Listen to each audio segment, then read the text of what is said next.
Hello, welcome to Investigation Check, your regular, irregular interview show where I interview some geeky creators and learn all about the untold stories about your favorite content. My name is Joe, and I'm happy to have you join me on this quest tonight. Tonight we have SunnySideJames, of CEO, owner of Dragon's Nest Deliveries, and we're gonna learn all about him and everything that he does. TTRPG creator, business owner, best mustache in the biz. What's up, James? How you doing tonight? Hey, how's it going, man? I appreciate you having me on. Looking forward to some good conversation. All right. Well, first and foremost, where can everyone find you? What is some of the best socials to see you, hit you up on? I am stumbling over my words already. I'm still nervous. It's okay. I'm nervous too. I think it's the mustache. It's 100% the mustache. The mustache and tattoos makes everybody nervous, I guess. So pretty much SunnySideJames is my handle for most of my creator stuff. I have links in all of my creator things as well. And the business is Dragon's Nest Delivery. So it's pretty easy to find with a quick Google search. Alrighty. So, I guess let's dive right into it then. Let's do it. Let's start with the origin story. What is your first kind of introduction to geekdom as a whole? Was it cartoons, games, what? Well, I would probably say, as most of us, probably cartoons. Like in general, I would say this is the start of it. I would say more specifically refined is fourth grade. I got my hands on my very first Yu-Gi-Oh deck. Okay. So that's probably where like the super nerdy stuff really started to happen for me. And other than that, like video games, honestly, I'm, old enough to the point to where like I started on, like the Sega Genesis and Nintendo 64. Yep. So, Yep. But honestly, I had a Yu-Gi-Oh deck. I had the Yu-Gi deck, the very first Yu-Gi starter deck with Dark Magician. Okay. And no idea what I was doing at recess in fourth grade, and we were just like slinging cards, and then I really got into it. It was a lot. But yeah, did tournaments and stuff, and then that led to Magic the Gathering, led to Hero Clicks and Mech Warriors and Zatch Bell, and oh my god, I've played like every single card game there is. So that's really the start of it. What is it about the card games that kind of draws you in for it? Honestly, I don't really know the exact thing. I think it was more of I wasn't like one of the super cool kids or anything. And I think the card games, along with my best friend, kind of gave me what at the time I didn't know what like a community was because I was super young. But you feel at home with other nerds. Mm-hmm. So really going to play cards at like the local hobby shop and hanging out with all your nerdy friends is kind of like. Remember at the time I was super young, so like you don't really know like what a sense of community is, but you know the feeling that you're accepted, and that's probably what it is. So I gotta ask, because I remember my local card shop, Golden Memories, did your card shop have a fridge in the back with like frozen burritos that you could buy during tournaments? It wasn't frozen burritos, but it was frozen little pan pizzas. Like it was like Little Tony's or something like I can't remember exactly what it is, but like you could buy it for like $2 at the time. They'd pop one in for you. Oh, it was so good. God, that place stunk. I'm sure, like you don't realize it at the time, but looking back on it, there was no way that place didn't stink. Oh, 100%. 100% did. I'm sure I added to it, to be honest with you. All right. So what point do we take the jump then from like the board games and the card games and Hero Clicks and stuff like that over towards TTRPG as a whole? I would consider Hero Clicks to be a tabletop game. Okay. Obviously. I would say like that was the start of it. But then honestly, I didn't get into like TTRPGs until I was like 24. Okay. I'm 32 now. So I would say that's like when I first got into it. And I was at my buddy Zach's house, and it was a bunch of us, and they were like, "Hey, do you want to play Dungeons and Dragons?" I was like, "I mean, I guess. I mean, it sounds like right up my alley." Because need I mind you, when I was growing up, I had a chance to play Dungeons and Dragons when I was like, I would say in like 5th grade, 6th grade. Okay. And I remember calling my it was either my mom or my dad, I can't remember. And I asked like, "Hey, can I play Dungeons and Dragons with my friend?" I think his name was Richard. And they're like, "No, absolutely not. That's for the devil." I was like, they didn't actually say that, but they had their preconceived notions about it. So I couldn't play it then. A little silly because they let me play Diablo at the ripe age of like 6th grade. Okay. Right. Yeah, that tracks. Right. Funny note, I actually, when I was playing Diablo, I wasn't allowed to like talk to people online. So I convinced my parents to let me put up a paper on like the monitor to like block where the chat would be seen. So I've like had like half of my monitor blocked while I was playing Diablo. But anyways, not until 24 at my friend's house. And they're like, "Yeah, we're gonna use," I think it was like Roll20 at the time. I can't remember exactly what the software was. And we had like a dungeon master that was online while we all played in person. We put on like the big screen and stuff. Okay.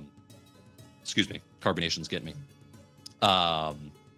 And my first time playing as a player, I played as a warlock, and oh my god, I did like, they were like, "Hey, just make a level 14 character." First time ever. Yeah. I was like, "All right." I just started choosing random things. I had no idea what I was doing. And we did like a little tiny stint where it was like, you got thrown in like a gladiator ring for something or other. I can't really remember exactly what it was. So we played, had a blast, but then after that, we didn't play for like a while. It wasn't until I was like, I started listening to like the D&D podcasts, like what's the one with what am I thinking? Moonshine, or not Moonshine, and the Barbarian, the Druid, and the Halfling. Not another D&D podcast. Okay. So I started listening to that, and then I started listening to more, and I was like, "Oh my god, I really want to play Dungeons and Dragons again." Now they've listened to this stuff, and so I got my friends together. And I was like, "Hey, you guys want to play Dungeons and Dragons?" And they're like, "Yeah, sure, absolutely." But nobody was like wanted to take the role of the dungeon master. Okay. So I was like, "You know what? I'm gonna be the dungeon master. I'm gonna try it out." So got my friends all together. Ran my first like homebrew campaign, and of course, like most people, it didn't last very long. Like, lasted a good like 6 sessions, like once a week, until it kind of fizzled out. And if I knew now what I knew then, like I was awful. I was awful dungeon master the first time. I'm 100% sure I probably railroaded it a good couple times. And then I started doing D&D content. Okay. On like TikTok and stuff. Before I had a TikTok, it was like I was at like 10,000 followers or something like that, and I was just doing like random stuff.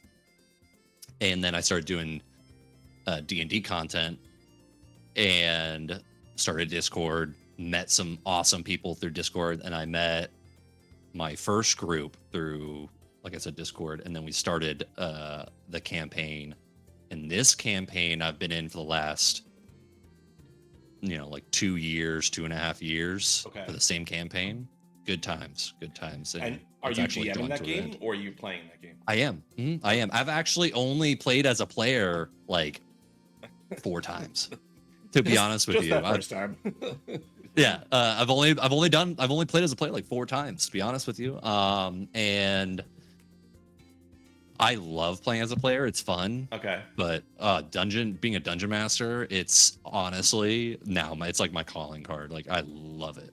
What about it like really like tickles that? Is it something with your creative energy that you're able to get out, or is it just the power Yes. of control? No, it's not even necessarily control. I mean, like every dungeon master has a little bit of that, like, oh, I like being in control, but it's the community, like your players, right? Yeah. And then giving them that story, and then watching that story unfold, and then when you hit them with that boom, that trauma or the plot twist, and then your players are like that. So sweet. So sweet, so good. I love it. That's honestly, and my players that I have right now are now all really my good friends. Okay. We didn't even know each other at first. It was all online friends, and then we've met up. And then like you meet up for the first time, and everybody's like, "Oh, it's so exciting." So, did you like have a casting call for like? So it started off as one show. How many shows do you have right now? Let me start at the beginning. So I have one show, Okay. and we're called the Not So Good Good Guys. Okay. And so the premise is that the not so good good guys that are not so good, but try to be good, they essentially started the apocalypse. And then As you do. to fix the apocalypse, they started another apocalypse. And to fix that apocalypse, have started that apocalypse. So it's like, and I give them, believe me, you can ask them if you ever meet them. I give them opportunities, but they always decide to choose the wrong ones. And so they've gone like, and that's what that's what created the name. Not so good good guys is because they are always trying to do good, but they always end up doing bad. it's the funniest thing ever. But I started with 3 people. Okay. There was my friend Q. He played a guy named Ambrose, who is still in the campaign. And then a person I met named Honeybee Crafter, and she played a person named Maribel. And then my friend Austin, that I know in person, who played a guy named Perseus. Honeybee and Austin, excuse me, had to leave the campaign just due to personal reasons. Mm-hmm. So then I made a casting call, had a couple more people play. They couldn't commit. So then I brought in what the players that have been playing for a long time are, which is Zach, Jen, and Queenie. And so I pretty much, they were in my Discord. I was looking for people. I was like, hey, whoever wants to be a part of the main campaign, just submit. I can't remember if I did like a jot form or something like that, where people like submitted their application. I was like, just the requirements are you got to be on camera and on Twitch, and then you got to have a decent microphone. So they joined in, and that's what really started like the not so good good guys, is when they joined. Right. Whereas previous, like we didn't really have a name yet and stuff like that. It was still a little bit early. But when they joined, it's really when we all came into like that like binding where we all kind of meshed really well. Okay. And I'm sure once you get going, Yeah. your players, like like, oh, these guys, these are gonna be this is magic it. happens This is at this table. the magic happened, exactly. And we'll sit there and talk like 30 minutes before the stream and 30 minutes after the stream. And we all just have really good personalities that mesh really well together. Nice. That's awesome. So so for the people that don't know you and learning about you guys stream when? So right now, Mondays at 8:30 Eastern time on my Twitch. And then every now and then, obviously, conflict happens. So if we can't do it on that Monday, we'll make it up on like one of the other days that week, or we'll just skip it till the next Monday. Okay. I'm glad I could Shanghai you for this episode of Investigation Check. So at what point did you realize that you love this space so much that and you feel so creatively invested in it that you wanted to go ahead and start a business in this space? So honestly, I started my business a year ago. Okay. A little bit more than a year ago. Last May is when I really I started getting everything together. I was actually in the gym when this happened, and I was just sitting there, and I was like, I love Dungeons and Dragons, and I want to provide some kind of Dungeons and Dragons service that will give a customer something that I'm proud of and they're proud of buying. And I started with a D&D subscription box. There's a whole bunch of them out there. I was like, you know what? I want to do something different. So not only did I start it with, you get a metal dice set.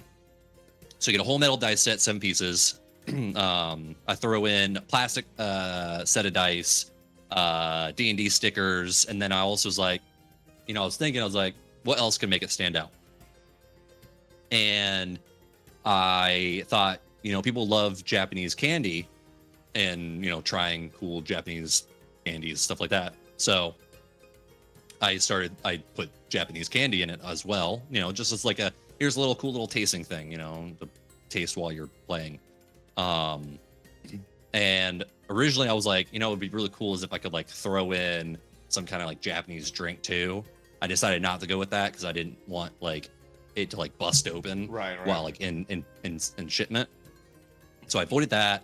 And then on top of that, I was like, well, everybody has some kind of subscription box. I was like, what else can I do to make it more unique? So I thought to myself, what am I really good at? And I was like, pretty good at home brewing. So I was like, well, what if I do an adventure with every subscription box service? So now I threw in you get an adventure with every subscription box as well.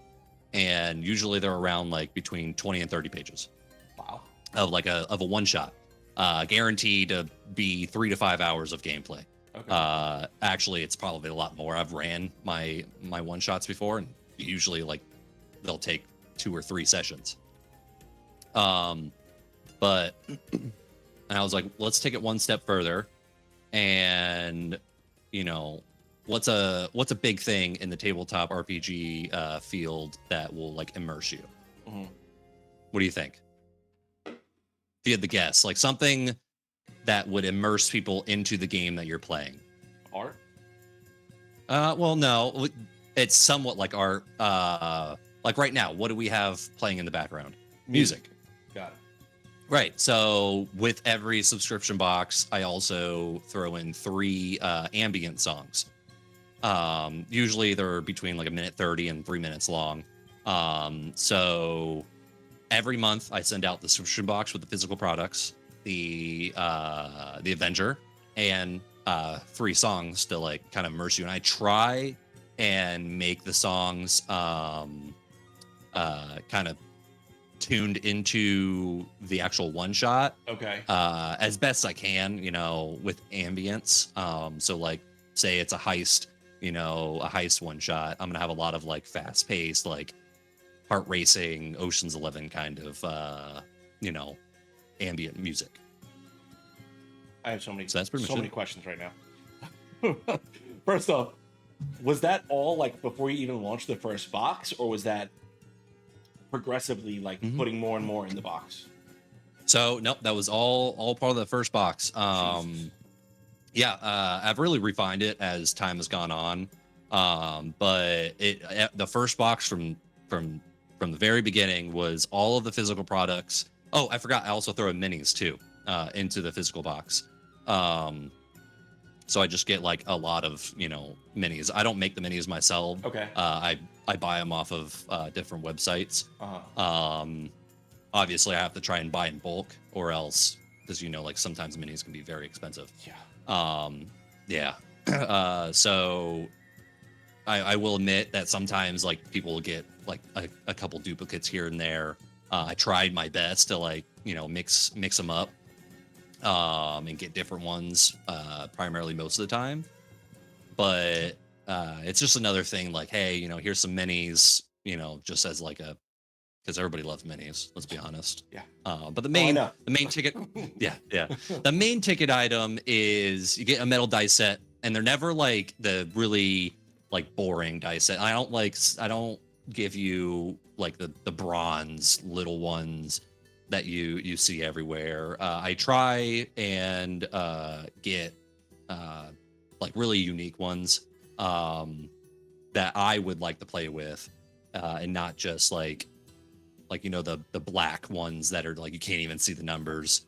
So I really try and get like unique ones. I've done like spiky ones. I've done ones that are like not normal shaped dice, like they're like the cylinder ones. To all the way to like really big ones, like really big dice sets. But they're all metal.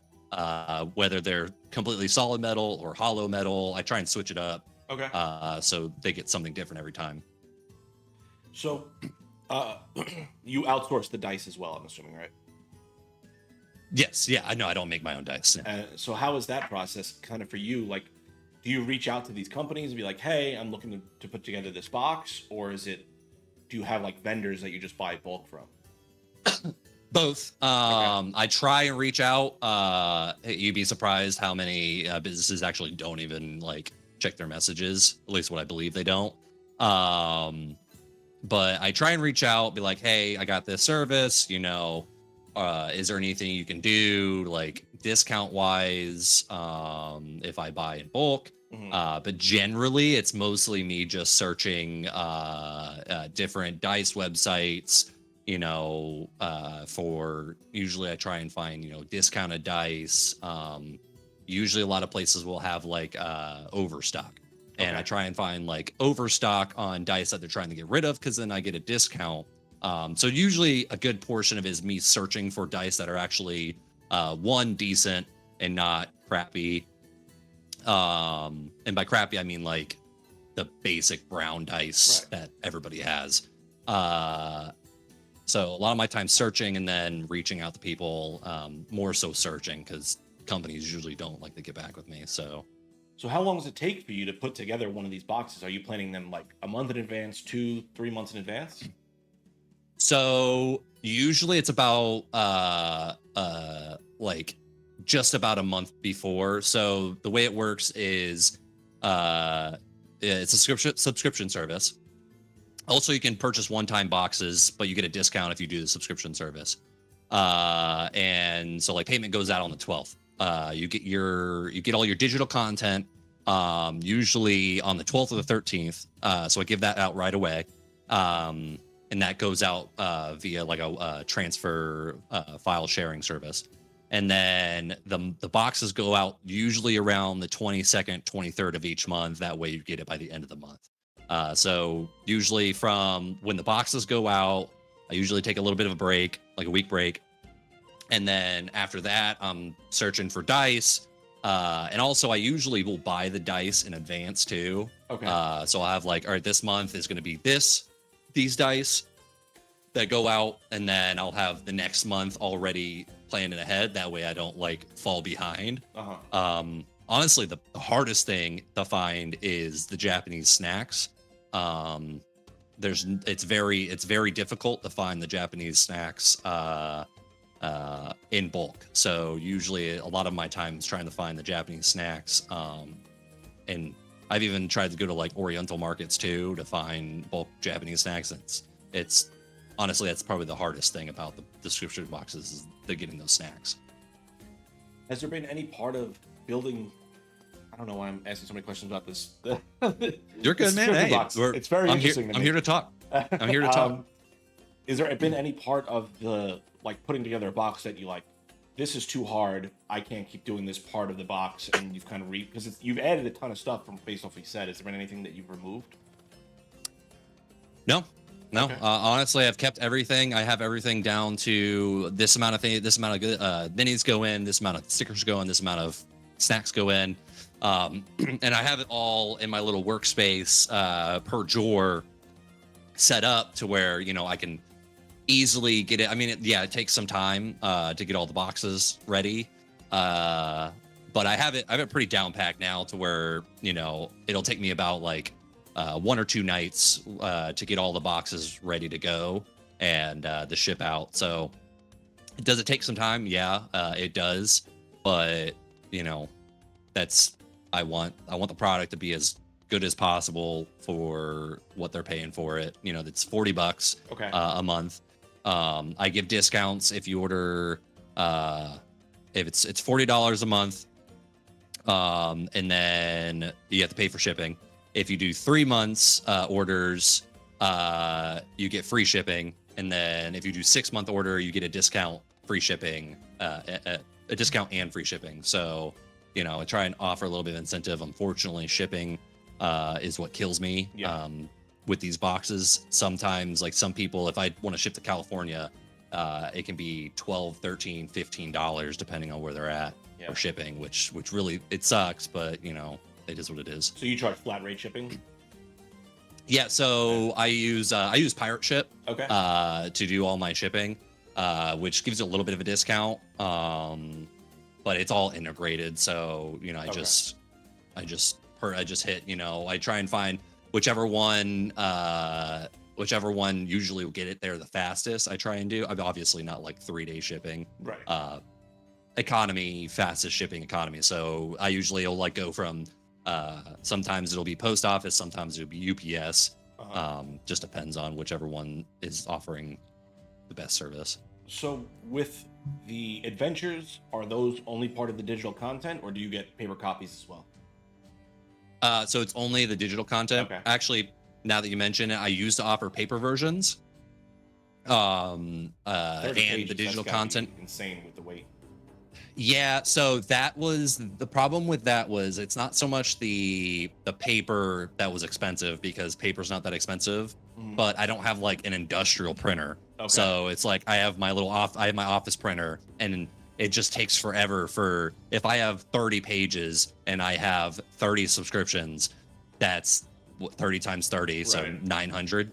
Is that right? Am I right with that? I don't do math good, but it sounds right to me. Yeah, something like that. I don't know. I'm not a big math guy. And I was like, you know, these people aren't really like caring about the pages too much, since we're in a digital age anyways. So I got rid of that, and I just only do the digital now. I also offer a digital subscription service as well, where it's only $10 a month, and you get the digital content. So the adventure and the music. So do you commission all the music you use, or is it something that you're producing yourself? So it's produced in-house, and it is, you know, it's non-copyright. Whatever you do with it, it's not like if you want to stream with it, I don't care. Okay, that was gonna be my next question. It's non-copyright. It's just ambient effects. It's not like there's no vocals or anything. Right. So it's not difficult at all to really like do an ambient song. Okay. And are you the one producing that, or is someone else on your team? I am not. One of my family members does it. Okay. Yeah, so he's been a great help for the whole process of it. That's amazing. That is so cool that you have like that system built in there that you can do these sort of things and offer this. Well, it seems like a really good package, and I'm not selling your fucking package here, right?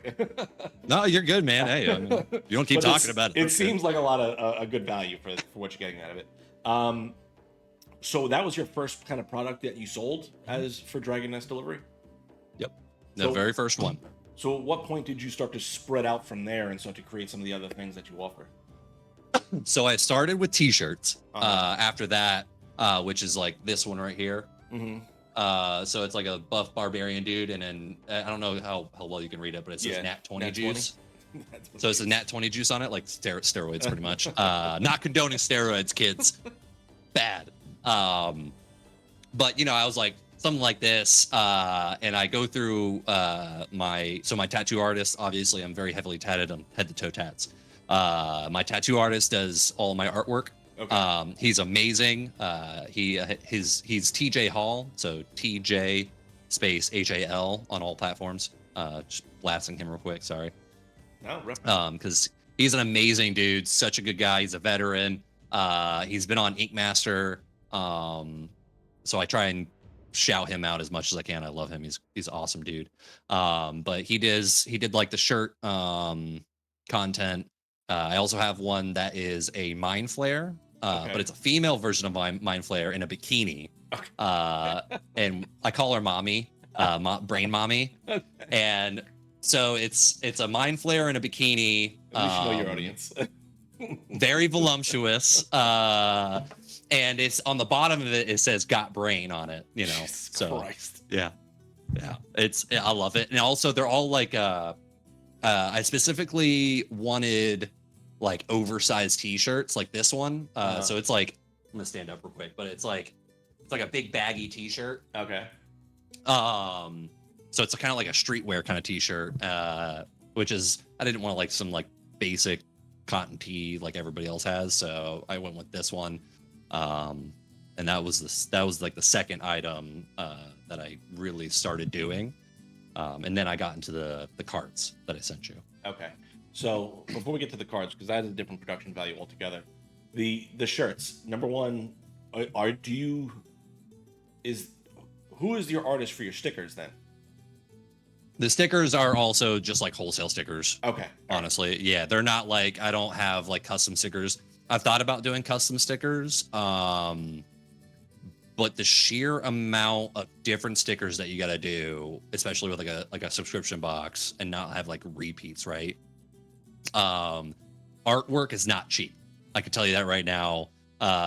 It's not cheap to get like even just one image. So then on top of that, artists will then charge you a commercial fee, so a sales fee, to use that as your product. Yeah. So like the cheapest you can get is like between $30 and $50 for a small image. So if I do that times 100, so for like a sticker pack, like I don't have the means to do that, and then also give them out in the subscription box as well. So I just try and find like wholesale D&D stickers. Gotcha.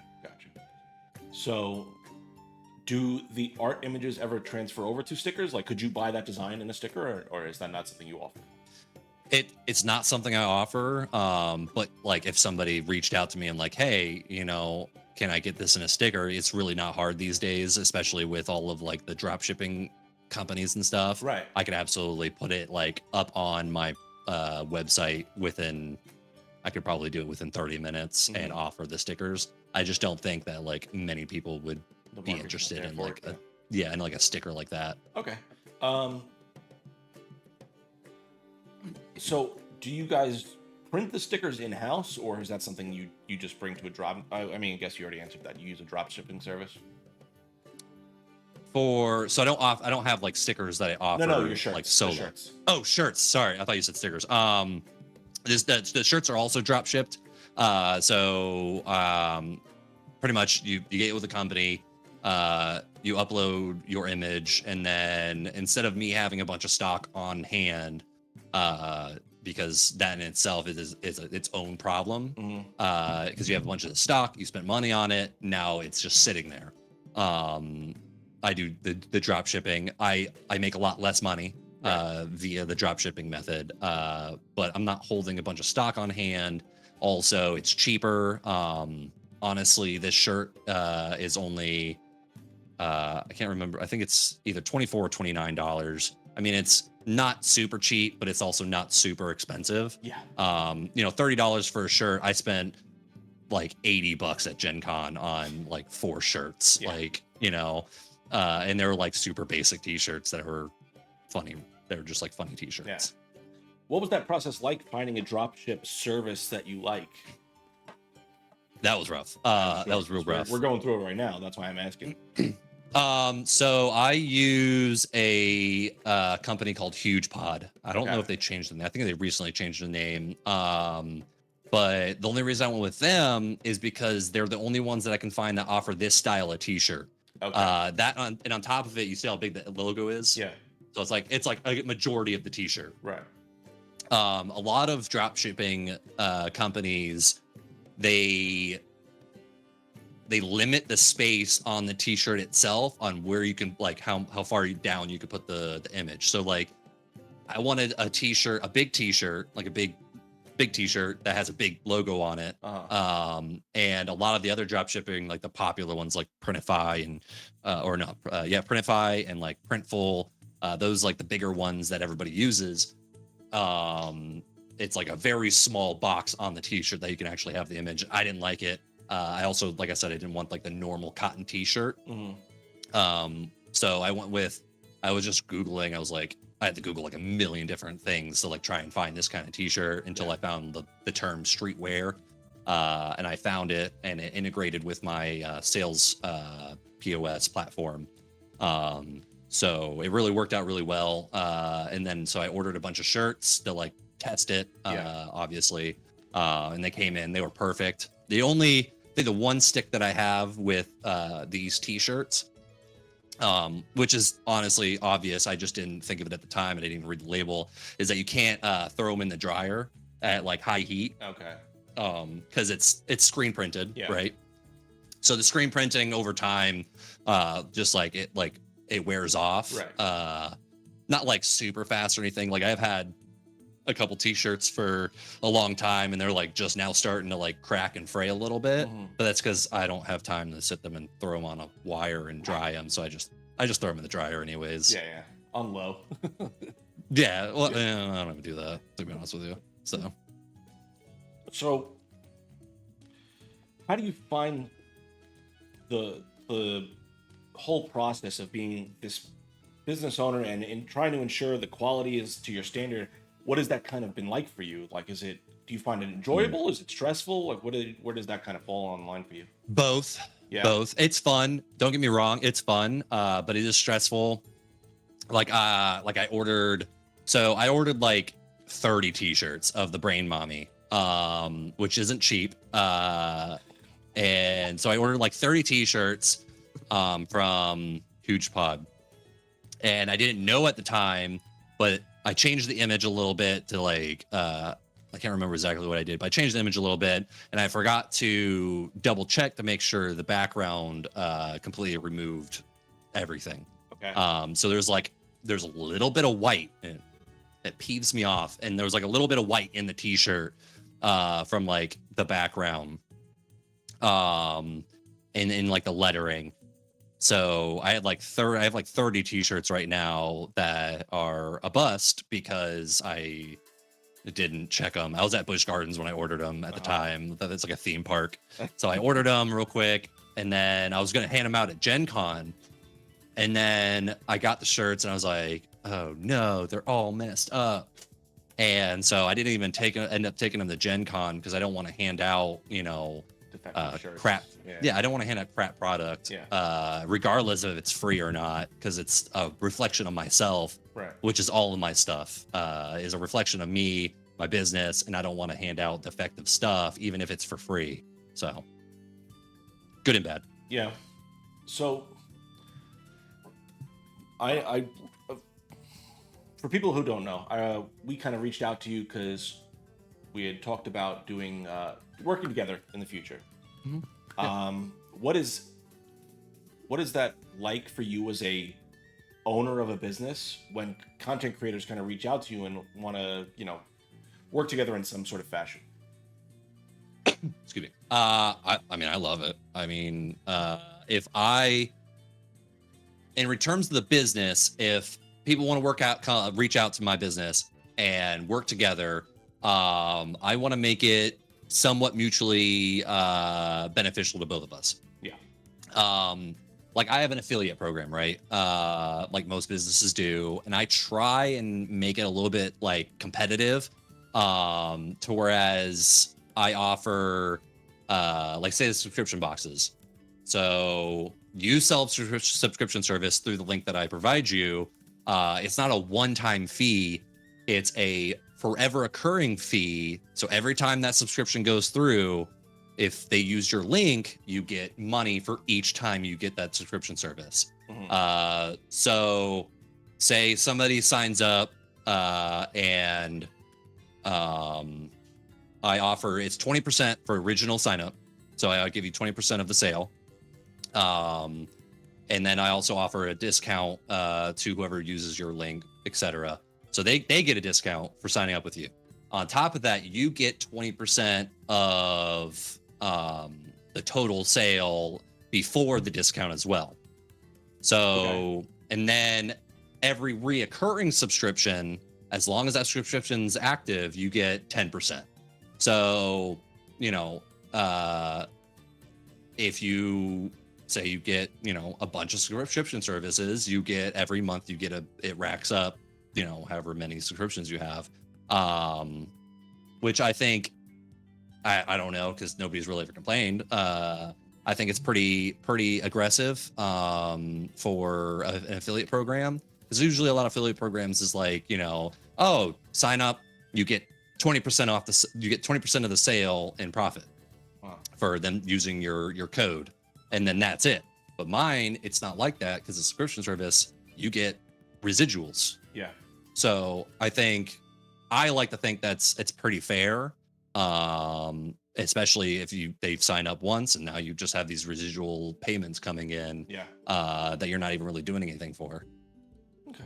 We're actually going to jump to a break real quick, because we're going to take care of some stuff, and then we'll be right back. Okay, perfect.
And we're back.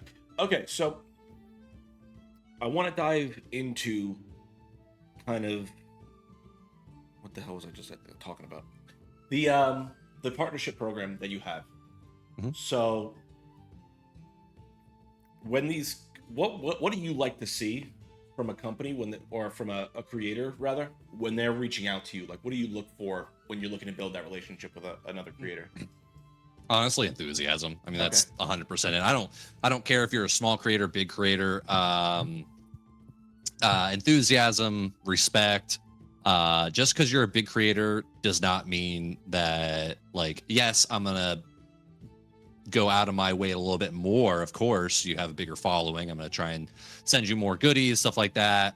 But if you're not going to show me respect or enthusiasm with my product, because like I said, it's a representation of me, then I don't want to work with you per se. Generally, almost 98% of the people that I have like sent stuff to, worked with, they all have been super awesome. I have a lot of people that I owe a lot of credit to. When I first started the business, I sent some stuff out and they, you know, they reviewed it, they blasted it. And I love those people. There's a few people that I sent stuff out to that, I sent stuff out and they're like, yeah, I'm totally gonna do this, yada yada yada, and then just like ghosted me, which is fine also. Like, I'm just gonna assume that you didn't like the product and you didn't want to make a video or anything about it. That's fair. Perfectly fine. Yeah. And then there's been like a couple people that have kind of just rubbed me the wrong way. I don't know if it was their attitude or what, but it's just, we're all in this together. We're all in this community. We're all nerds. Like, let's take a step back. Yeah. Let's calm down. Let's chill out. Let's have a good time. That's all what this is all about. Like, it's not that big of a deal, man. And I say man, not because like they're a man. Right. Turn a phrase. Yeah, just turn a phrase. Exactly. What would be like the number one thing you would say for people to avoid doing when they're reaching out to a company such as yours to like just be like, this is the worst thing you could possibly do? The worst thing is saying hi. Very, very minimal message. Hey, hi. Just if you're gonna approach a business, depending on the business, obviously there's a lot bigger businesses. If I've sent a message to Dungeons and Dragons, they're not gonna send me a message back. Although they reached out to me once and I made a video for them, but that's another story. But like, if you're gonna send a message to a business, whether you want to work with them or be affiliates, yada yada yada, send a decent detailed message, not too long, not too short. Say, hey, my name is yada yada yada. I really love your product. I would be interested in learning more about it, what your process is on like doing collabs, working together. These are my socials, X, Y, and Z, Instagram, TikTok, YouTube, Twitter, whatever you use, X, whatever it is called now. This is my following count. I have this amount of followers on this account, this amount of followers on this account. Like, list out your, what you got. Like, do a little bit of bragging. Like, this is what I got. Be proud of what you got. Even if you have 10,000 followers or 150,000 followers, be proud of it. But be humble. Don't be like, don't think you're the hottest thing since Wonder Bread. But I was going somewhere with this. So list out what you got. Also, in your message, put in there like, I have this following, but I also have a high engagement rate. So that's a big thing also.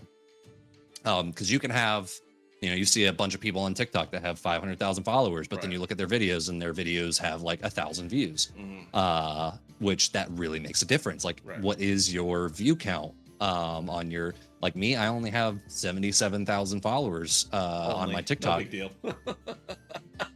Relatively, you know what I mean? Yes. But my likes and my engagement, I have 4.5 million likes on my TikTok.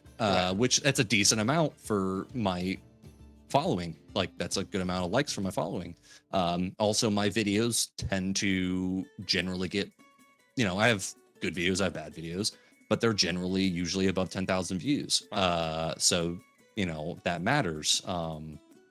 What's your video like count? Like, do you get a lot of likes? Do you get a lot of shares? Do you get a lot of comments? And if it's with a business, like, businesses care about the view count, because that means that X amount of people watch this video until the point to where it counts as a view. Because if you just scroll, it doesn't count as a view. So like, they have to watch a certain percentage of the video for it to count as a view. and that really matters when you're trying to push your brand out there. So from what I'm getting from you is you want like the bullet list of like, hey, this is what I'm bringing to the table in that initial interview, that initial email. Yeah, I mean, just lay it out. Like, Yeah. I don't care if you got 1,000 followers. I'll work with you. It doesn't matter to me. You know, anything to get my brand out there. Yeah. Whether you have 1,000 or 150,000, 250,000, it doesn't matter. As long as you come, you lay it out like you're reaching out to a business. And although I say like I want my product to be the best product I can, at the end of the day, I also have to try and make a profit with my business, or else my business is not going to make it. It's like it's going to fail. So, yes, I take it with like, how cool are you? How great of a person are you? What's your brand like? What's your name like? But also at the same time, if you just send me, hi, I like your stuff, can I have free stuff? I'm like, that's not going to work for me, man. Like you gotta give me something and I'll give you something. Okay.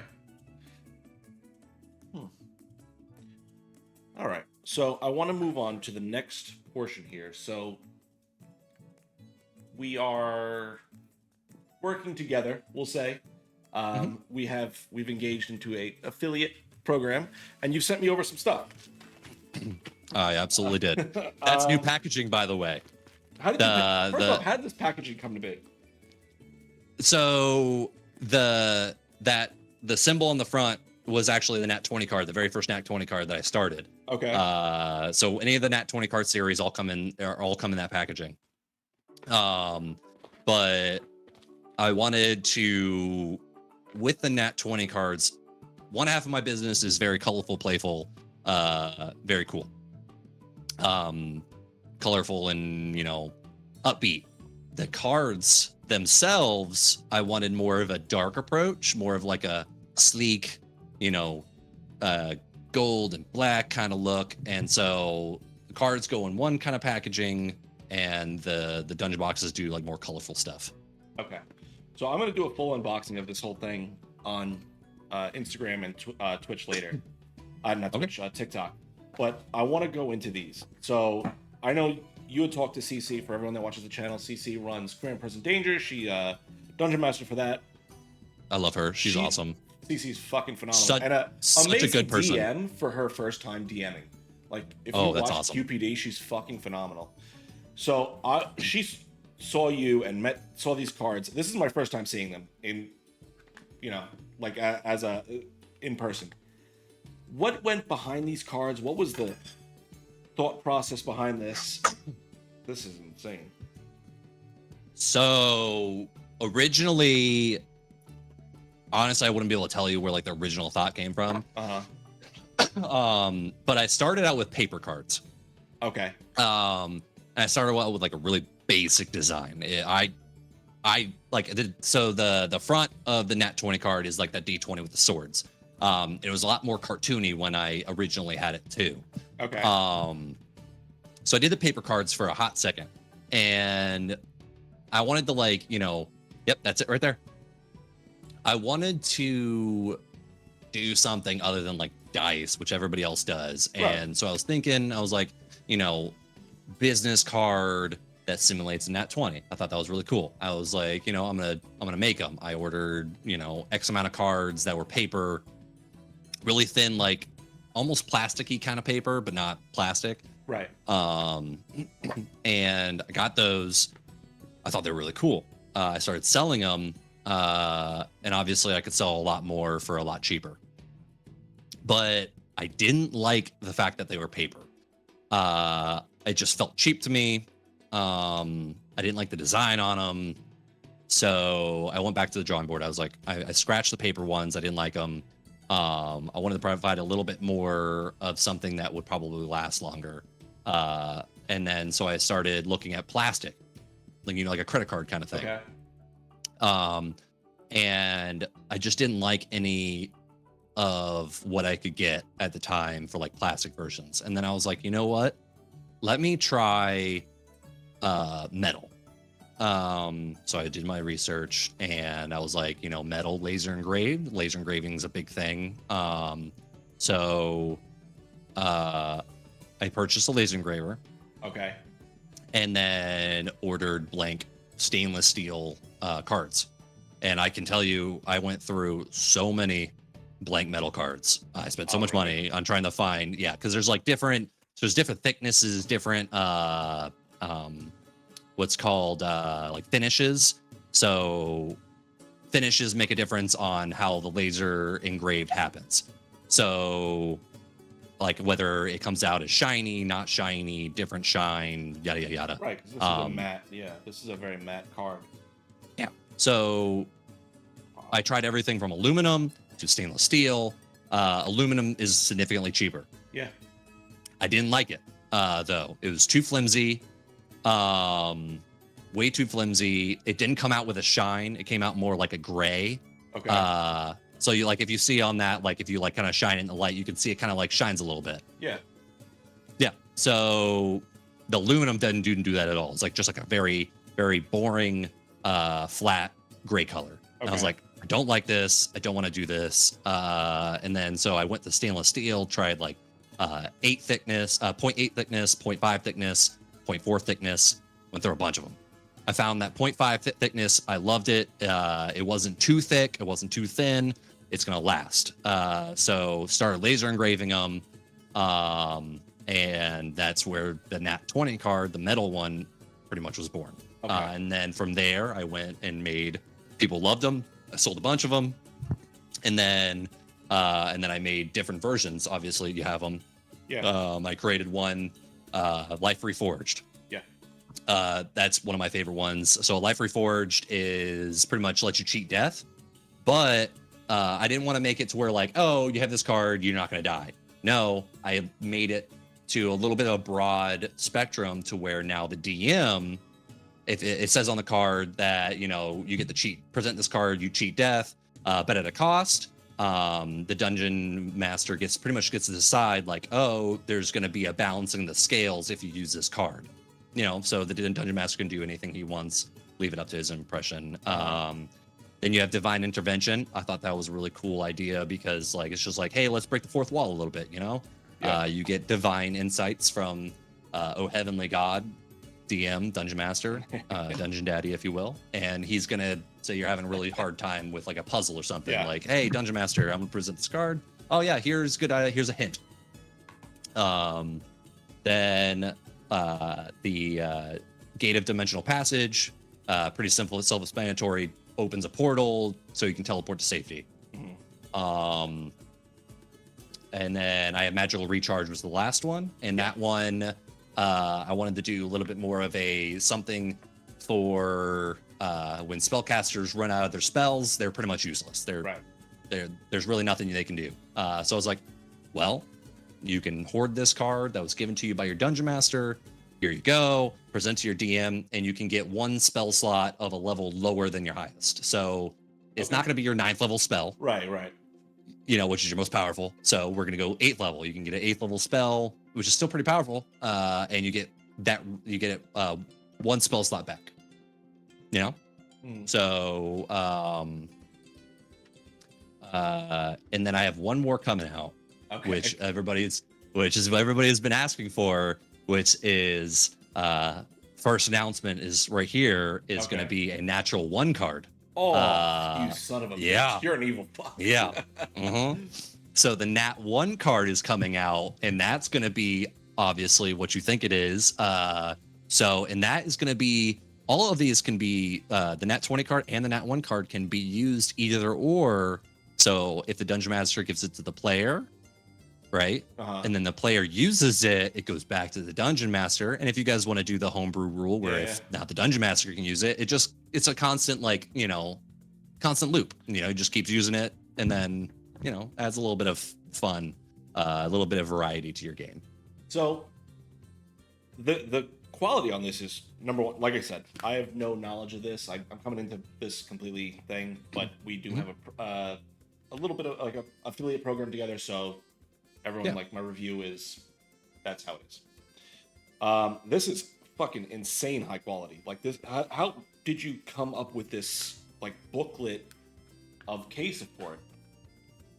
So that it actually was also a really, really difficult thing to acquire. Because like, dude, I searched for everything. I was like, credit card holder, business card holder, and I found a company that manufactures, you know, a bunch of different goods and services.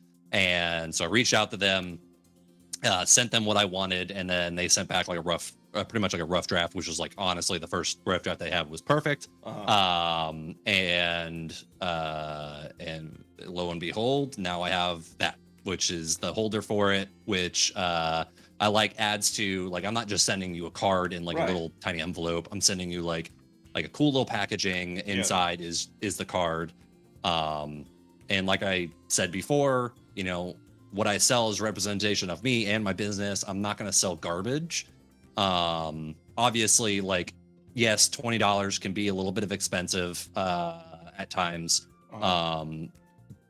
But you're going to get something decent quality. You know, I'm not going to sell you something that's garbage. And I don't want to risk the quality of the product to make it cheaper. Yeah.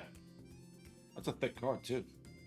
It's decently thick. Like, I mean, obviously, it's a card. It's a metal card. I could bend this in half if I want to, but it could bend. Normal wear and tear. This is not going to just get bent on you. Yeah, I mean, I have one in my wallet that's been in there for a while, and it's still like pristine condition. So, what kind of like inspired this? What's the word for six? You know what I'm trying to say. What inspired this 6-card deck of yours? Like, what was the thought behind it? Was it just like, I want to add chaos to a game? Why are you evil? I know, right? I wanted to add something that was fun, unique. Obviously, it's not going to be for like the people that are super serious in their campaigns and like have a super serious one that's been going on for a while. But like, you want to run a game with your friends, you want to have some fun, everybody's having a good time. Let's throw these out as a reward. You do something cool, you beat a boss, you know, oh yeah, cool, you get a level up. All right, well, we've been through the level up a million times. How about this? Here's this, you get a nat 20 card, use it whenever you want, you know. Now that was pretty much like the process behind it. Like when I play my games, you know, I'm a very generous DM. Okay. In terms of giving my players a lot of stuff. And that's only because I am also a very mean DM, because I will make the counters that much harder. Yeah. And I love being able to make my players feel like they're like super powerful, right? But also I like to make my bosses feel like they're super powerful. And so you get a bunch of cool stuff that you get to do. Now the boss gets to do a bunch of cool stuff they can do, you know? So it's like give and take. So what do you see as the future of this? Do you plan on making, I mean, I know you already said you had a 6-card planned. Is there more for, like, do you see this being 10 cards, 20 cards? How far do you see this progressing? I don't have a limit. It's more so balancing. Obviously with the Life Reforged card. Right. Obviously I don't want to make something that just like, oh, you get out of death and then there's no consequence. Consequence is you get to cheat death, but the DM at the same time, you know, it says there that, you know, the Cosmos is going to have theirs. So whatever that means, the DM gets to decide. Maybe a cool little, you know, plot twist in the campaign. Something happens. Who knows? Or maybe, you know, you use this card, cheat death. Oh, but you're one of your family members that you wrote in your backstory. You know, the age old question, like, do you push a button where somebody dies somewhere in the world? You get $1 billion. Push the button, surprise, your mom dies. You know, something like that. Do a little bit of chaos. But I think I'm going more in the direction of adding stuff to tabletop RPGs, such as like Dungeons and Dragons, more specifically Dungeons and Dragons, but I'm also in the works of something else. Right now, I'm not going to give too much, but I have a coupon book coming out. Okay. eventually. It's still in the works.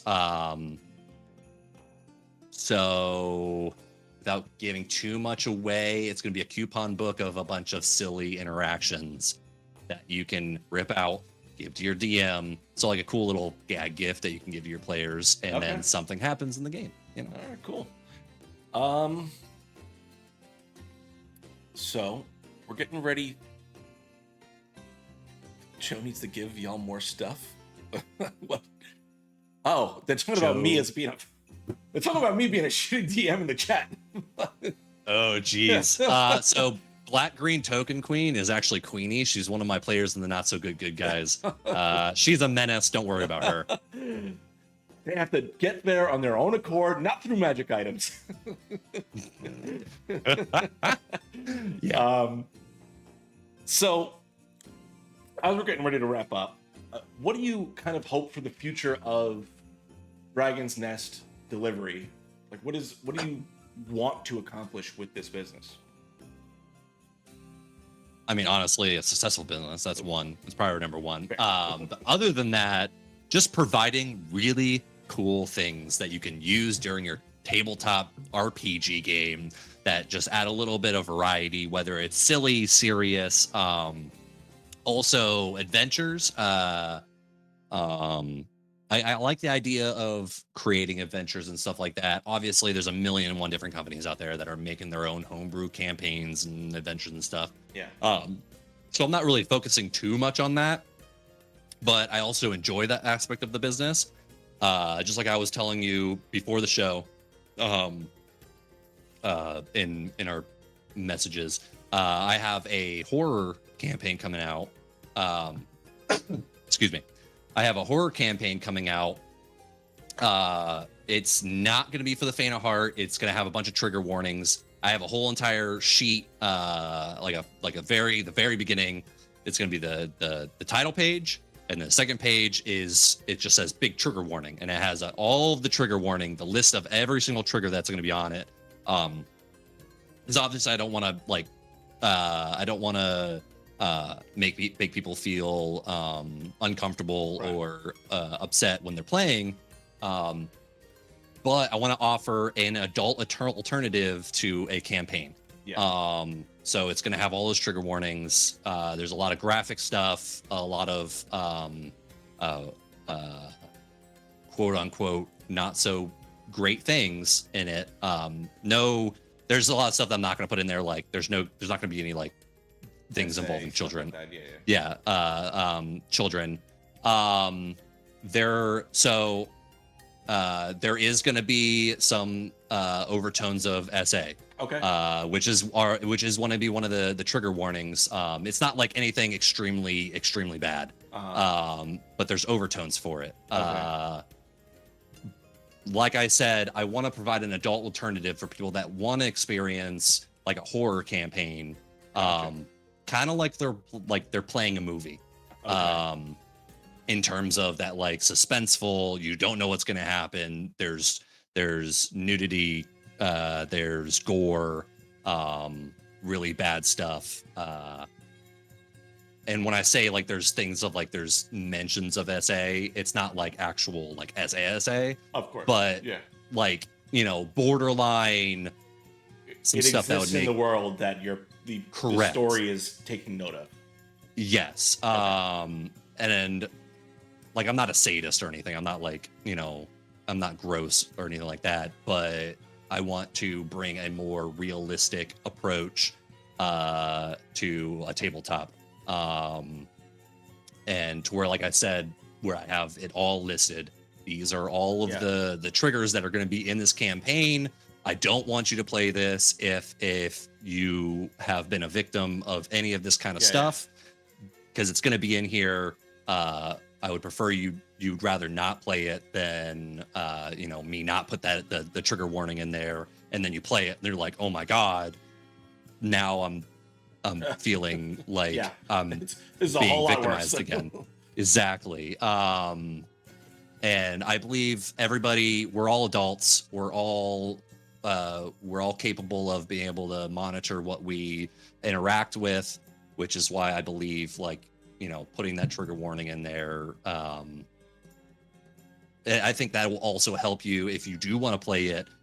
Let's kind of prepares you for Right. what you're gonna be interacting with, Yeah, yeah. which then, instead of being like, boom, there it is, it can like, okay, I'm expecting this, I'm ready, let's get through it. Yeah, which can also be helpful too, I'm sure. Like, like what's coming, you can be ready for it, and then Exactly. accept it better than if it was just thrown in your face.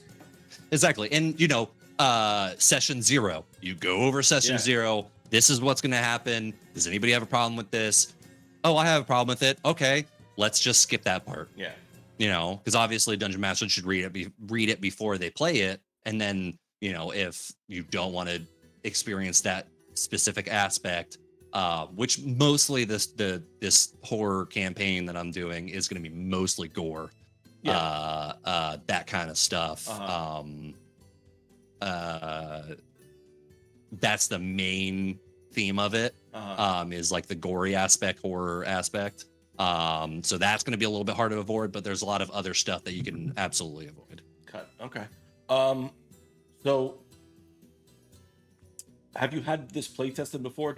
I'm just curious. Have you play tested it? I have. I've play tested it with my group right now. We all had a lot of fun playing it. Actually, we only made it through about half of it because it's a long. It's only part 1 too. What I have right now, there's going to be 2 parts, and it's like, oh shoot, it's a good like 70 pages of a campaign.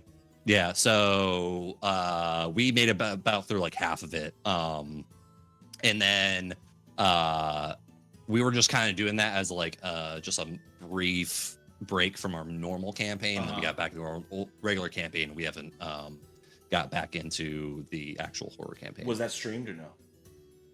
No. Okay. No, we did not stream it. Yeah, okay. we chose to opt the stream on that one. Okay. I think that's all the questions I have for you, except for one more, which I ask every creator as we kind of come into this space and we share this time together. What kind of... How did I get so good looking? I don't know, man. Number one, I know it's the mustache. 100% the mustache. I look weird without this thing. Honestly, I look like Bob's Burger, but that's beyond the point. What kind of impact do you hope to leave on the TTRPG space through your content, through your product, through everything? What do you hope when you finally take the step back and move away from it all? What do you hope to have left? Honestly, if I can just make people smile and or laugh, or just, take away from their normal day-to-day mundane life with a little bit of, brightness.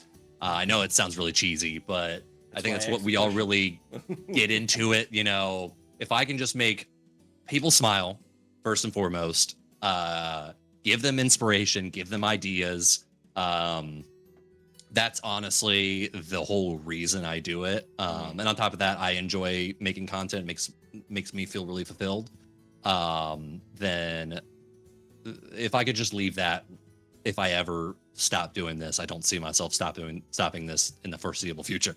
But that's honestly what really matters to me. Yeah. Okay. Well, we're going to move into the dicey question segment, where I get to ask you 20 random questions based on the die roll that you make. While we're doing that, though, if you guys have questions for James, go ahead and start putting them in the chat. We'll get to all the questions. Oh, those are appropriate. We'll get to all the questions except for Queenie. No, Queenie. What do you want to know, Queen, about the game? You ask them now. I'll ask the question. I got your back. Oh, jeez. But yeah, start getting those questions in the chat. We'll get to them all. While we're waiting for those questions to come in, James, I need you to roll me a d20 as we get to these questions. All right. My handy dandy got 2 dice that I keep by my table side.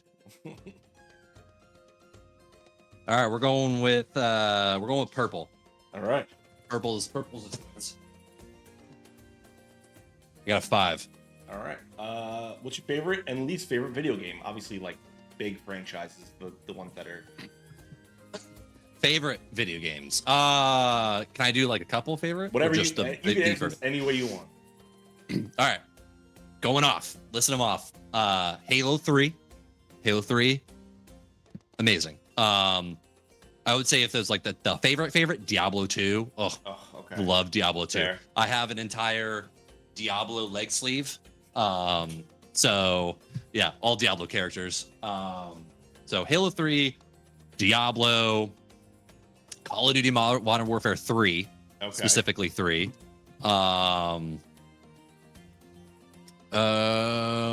And Splinter Cell Chaos Theory on the original Xbox 360. Oh yeah, I love a good deep cut. Dude, it was that. I had so much fun playing that game. Spies vs Mercenaries. Least favorite game, Diablo 3. Why Diablo 3?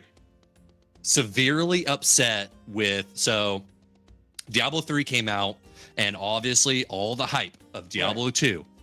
It was a long time until the next Diablo came out, and Diablo 3 came out, and I was there.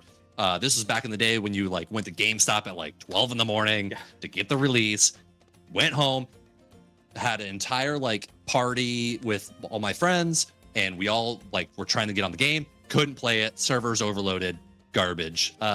Started playing Diablo 3, and it was nothing like Diablo 2, not even a little bit, to the point where I have an everlasting distaste in my mouth for Diablo 3. Oof. I do play it. I have played it, and I recently did play it a lot after the fact, and I enjoyed it, but just ever since that, and then also how far away from Diablo 2 they went, I will forever hate and loathe Blizzard that for doing that. Fair enough. My favorite game, they butchered it. All right, give me another D20 roll. All right. That is a 15. 15. Right. Okay. Favorite movie or TV series genre? Oh shoot. Man, that's a tough one. We're talking about like anime. Can we do anime? Is that whatever considered? you want? You can answer these questions however you feel you see fit. Favorite TV show would be Naruto. Pretty much grew up on Naruto, and from start to finish, I've always loved it. Least favorite TV/movie series. My favorite movie would probably be Shaun of the Dead. Or Hot Fuzz. Great. Yeah, Shaun of the Dead or Hot Fuzz. Yeah, great movies. Love those. Or even Tenacious D and the Pick of Destiny. That's a good one too. It's hard. It's a hard question. All right. Least favorite is the movie Australia with Hugh Jackman. Oh my god. Why? It's so long. Why? It's so long and so boring. Honestly, I'm gonna trigger some people, but I also did not like Interstellar. Boring. I was so bored during that movie. Okay. Like I understand. I get the premise of it. It's super sad and everything, but like just bored. Maybe I have a little bit of ADHD. I don't know. What's the what's the name of this YouTube channel I'm thinking of? They just did it's like Psychologists Reacts or something like that. It's like not Reacts, but they do like a movie therapy. I think that's what it's called. But they do like therapy things. Like there's a psychologist and a movie producer, whatever the director, and they do movies. And they just did one on Hot Fuzz, and it was fucking hilarious. I gotta watch Hot Fuzz again. I love movie. Most of the movies by those guys. Yeah. Oh my god. But Shaun of the Dead and Hot Fuzz, those two right there, those are the best. All right. Give me one more dice roll. We got a ton of questions, so I'm gonna 7. If you had to befriend any superhero, who would you hang out with and why? I think that's the first time we've gotten that question. Ooh, man. Oh. So, my favorite superhero is Superman. I know, basic, but that's not who I want to hang out with. That would be boring. Obviously, like, hanging out with Deadpool would be pretty cool. Other than the fact that I'd probably end up dying. That would suck. And he's also just going to verbally abuse you the entire time, so... That's fine. I'll take it. Who else? I think hang out with, like, Barry Allen. Okay. You know, the Flash. I think that'd be pretty cool. He's pretty witty. You know, he could take me places. He can show me the world. Is that what you want to do? Just have him hold you and just run around the world and see the sights? Show me the world. That's all I can sing, or else you'll get demonetized. All right. We're going to switch over to the viewer questions. While we're answering these, if you have more questions, go ahead and throw them in the chat. We're going to get to all of them as long as they're appropriate. I don't trust y'all. So you can be inappropriate. It's fine. They do it to me all the time. All right. First question is from Queenie. She wants to know, how dare you? How dare you? Yeah, that's it. How dare you? Give us Ambrose back. Is that a question or a statement? Well, first off, how dare you? That's the question. So our 2-year campaign, Ambrose has been there from the very beginning, and he recently just had his head exploded by a 9th level psychic scream. Okay, so without getting too into spoilers, because obviously I want everyone to go watch your show. So Ambrose was killed by the party's former player that turned bad guy, Verowyn. Verowyn did a 9th level psychic scream to where Ambrose had too low of hit points and had exploded. Ambrose is an NPC or a player? Ambrose is a player. Yeah. Ooh. Verowyn used to be a PC, but then traded her life to save Ambrose at one point, but then became the bad guy. So Verowyn then, this was like a year later, they fought her and she killed Ambrose. Is this the last episode y'all have had? That was 2 episodes ago, so it's very fresh. Oh, yeah. They're on their way to try and save Ambrose because he was also taken by the BBEG during a time stop. So, I mean, I think I'm on Queenie's side here. Oh, there's an MS Paint. I have an entire MS Paint on the entire campaign. It's like a kid drawing. It's hilarious. All right. Colomay wants to know, do you have any other aspirations for content creation in the TTRPG space, such as other games or trying other systems? I would always love to try other games and other systems.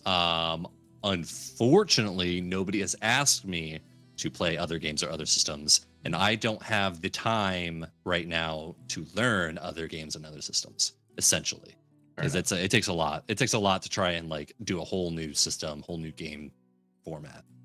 Have you tried other TTRPG systems besides D&D? I have done Pathfinder. Okay.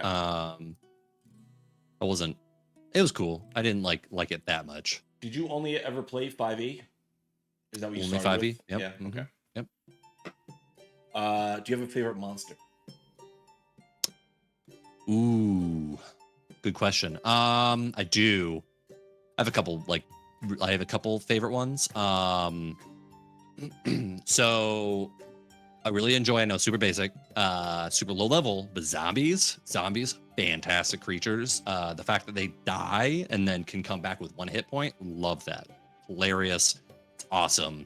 I actually throw that stat on monster blocks all the time. Okay. Even just higher level ones. I do a lot of homebrew monsters too. Okay.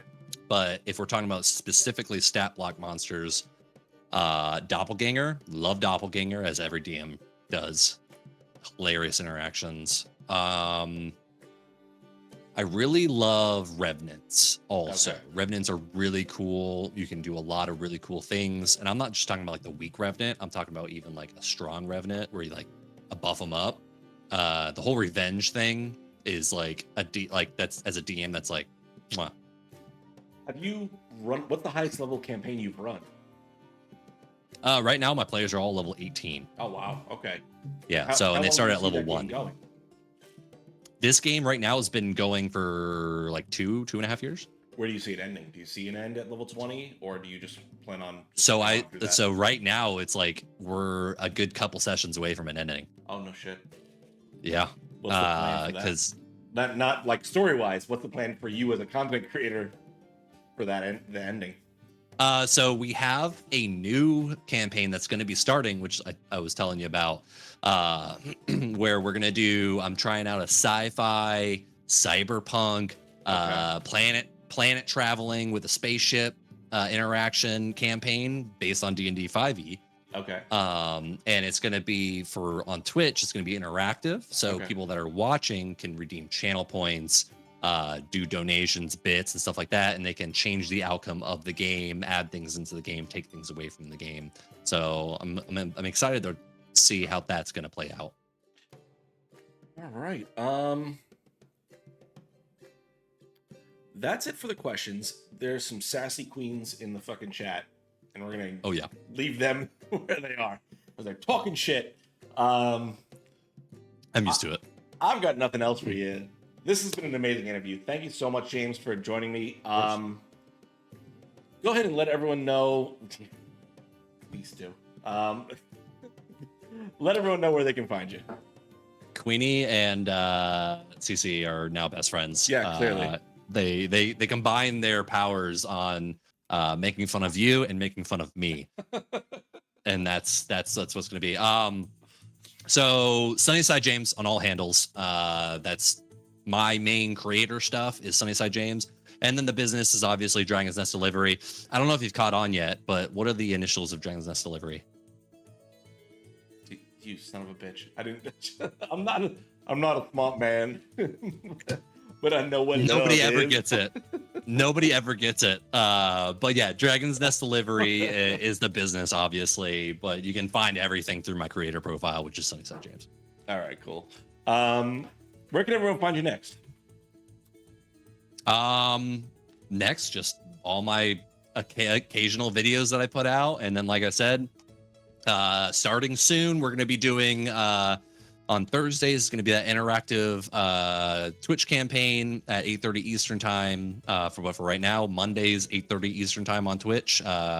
Twitch.tv/SunnySideJames. Awesome. As far as New Age Geeks concerned, next week we have the return of Goodberry Cafe, where Jem gets to host a new game. I forget what it is, but you can check the social media for exactly what that is. Wednesday we have the year 1 episode recap of Queer and Present Danger. And then Thursday, there's another episode of Investigation Check where I get to interview Forrest from Recovered Academic, I think is her TikTok handle, and learn all about what it's like to be a TikTok creator and do all these crazy shit that she does. I've got nothing else. If you've got nothing else. I do have one thing. What's up? I expect to play in something of your alls at some point. That was as a literally player. What I'm going to yell at you about to be on shows after I hang up as this a call. player. All right, cool. That's all I've got for you, geeks. Remember, love you, geeks. Stick around for the raid. Good night.